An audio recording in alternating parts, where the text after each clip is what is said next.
We've been taught that ancient cities crumbled to dust, buried in sand or swallowed by jungle. But now something far more disturbing is happening. Around the world, entire cities are being discovered underwater. Perfect stone roads, temples, statues, submerged in the deep. How did they get there? And why are we only finding them now? The answer might rewrite everything we thought we knew about human history. For centuries, we believed that if a city disappeared, it must have fallen into ruin, swallowed by jungle or buried beneath layers of desert dust. But what if we were looking in the wrong places all along? Today's scientists and divers are making shocking discoveries deep beneath the ocean's surface. Stone temples, carved statues, staircases that lead to nowhere, whole networks of streets submerged in the dark. And suddenly a terrifying question rises. How many civilizations have we lost to the sea? In the Bay of Cambay off the coast of India, sonar scans in the early 2000s revealed massive geometric structures on the ocean floor. Roads, buildings, and grids stretching for miles. Some archaeologists believe this could be the lost city of Dwarka, mentioned in ancient Hindu texts. If true, it would mean the site is over 9,000 years old, thousands of years older than any known civilization. And that's not all. Off the coast of Egypt lies Heraklion, an ancient Egyptian city that mysteriously vanished from the historical record. For centuries, it was thought to be a myth, but in 2000, divers found its remains, temples, statues,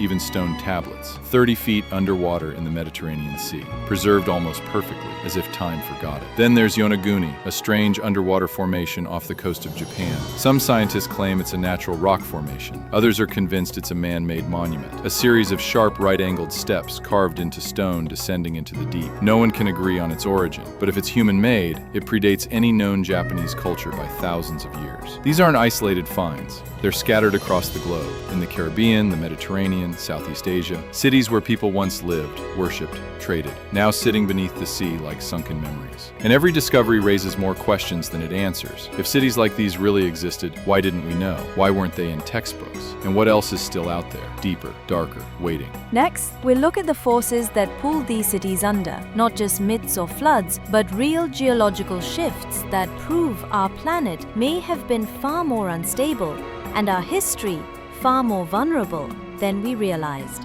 We've always imagined ancient cities buried in sand or swallowed by vines, but few of us are taught the truth, that many of them are underwater, not because they were built beneath the sea, but because the sea. As the last ice age ended around 12,000 years ago, Earth's frozen water began to melt. Glaciers retreated, massive ice sheets collapsed, and the oceans rose. Slowly, yes, but relentlessly. Over time, sea levels climbed by more than 400 feet. That's enough to erase coastlines, flood valleys, and swallow entire civilizations that once lived where there's now only open water.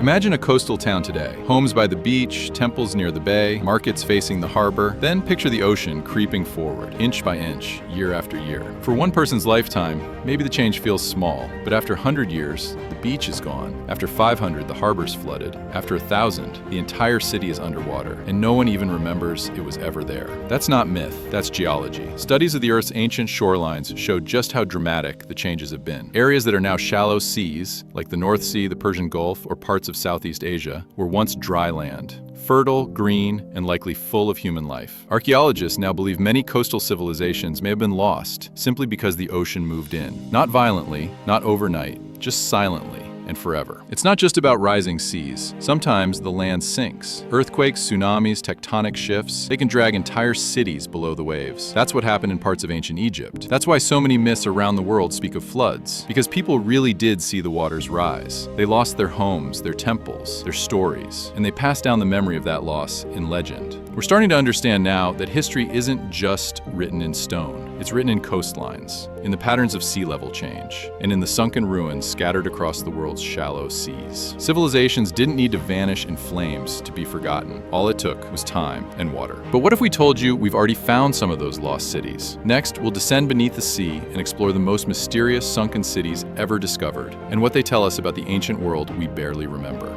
We didn't just theorize these cities, we found them. And once you see what's actually beneath the waves, it changes everything. Off the northern coast of Egypt, where the Nile meets the Mediterranean, a myth was brought back to life. For centuries, the city of Heraklion was believed to be a legend, a port of great wealth, visited by Greek heroes and ruled by priests. Ancient historians mentioned it, but no trace had ever been found. Until the year 2000, when divers stumbled upon a stunning sight. Temples, colonnades, giant statues, and stone slabs inscribed in both Greek and Egyptian, preserved under 30 feet of water. There were docks where boats once tied up, stone anchors still resting on the seabed, even gold coins. A city, fully formed, just Underwater, not fiction, not lost to time, just hidden. Then there's the case of Dwarka off the western coast of India. Sonar scans in the early 2000s revealed long linear structures stretching across the seabed, symmetrical grids, possible foundations, and formations that seemed far too precise to be natural. Indian legends have long spoken of Dwarka as a city built by Lord Krishna, said to have sunk beneath the waves after a divine battle. Many dismissed it as mythology, but now, with ruins lying more than 100 feet below the sea, some archaeologists believe parts of the story may hold truth.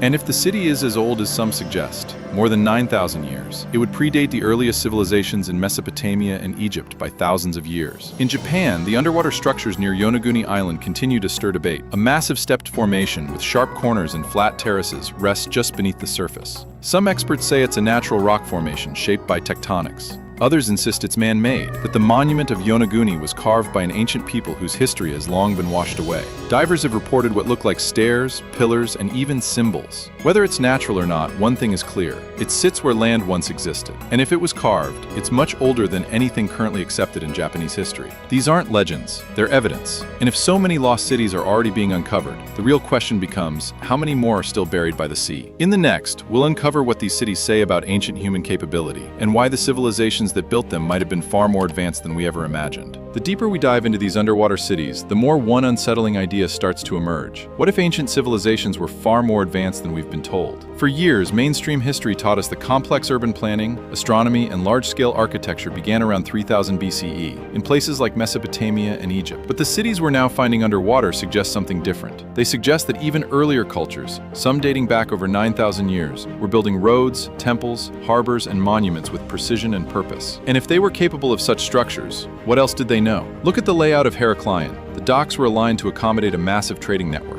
The temples were built on platforms engineered to handle floods. Even the statues were designed with weights that kept them upright during coastal storms. This wasn't just a fishing village, it was a city of architects and engineers. The same goes for Dwarka. The structures lie deep beneath the sea, but their symmetry, straight lines, right angles, foundation stones, point toward intelligent design. Some claim to see evidence of city walls, drainage systems, and geometric planning. If these aren't natural formations, they were built by people who understood engineering at a scale that challenges what we thought was possible for their time. And what about Yonaguni? If that structure really was carved by hand, it would mean ancient Japanese societies had not only tools and planning, but also a cultural reason to build something that massive. Something that survived not only time, but the ocean. What these places all have in common is this: they shouldn't exist, according to the standard timeline. They suggest that human history isn't a straight line of progress, but a series of rises and collapses. Brilliant civilizations that bloomed and vanished, sometimes leaving almost nothing behind. Civilizations that were erased not by war or disease, but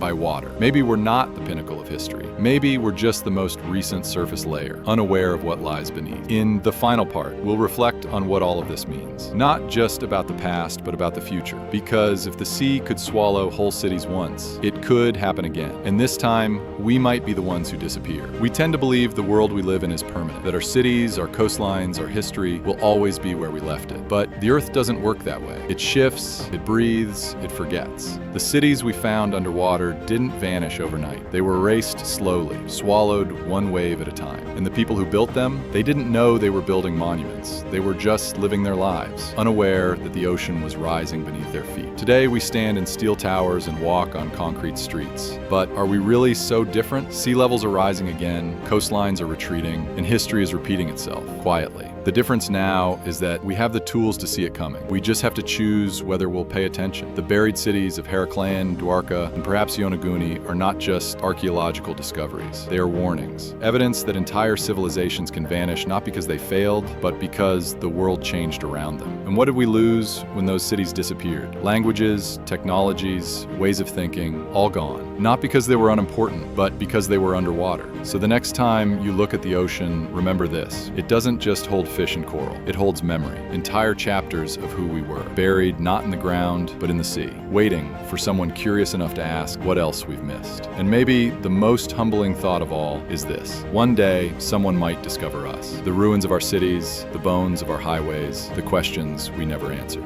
Will they understand who we were, or will they wonder, just like we do now, why did we disappear? If this made you think, don't let it vanish. Share this story. Subscribe for more hidden truths, because history doesn't stay buried. It rises with the tide.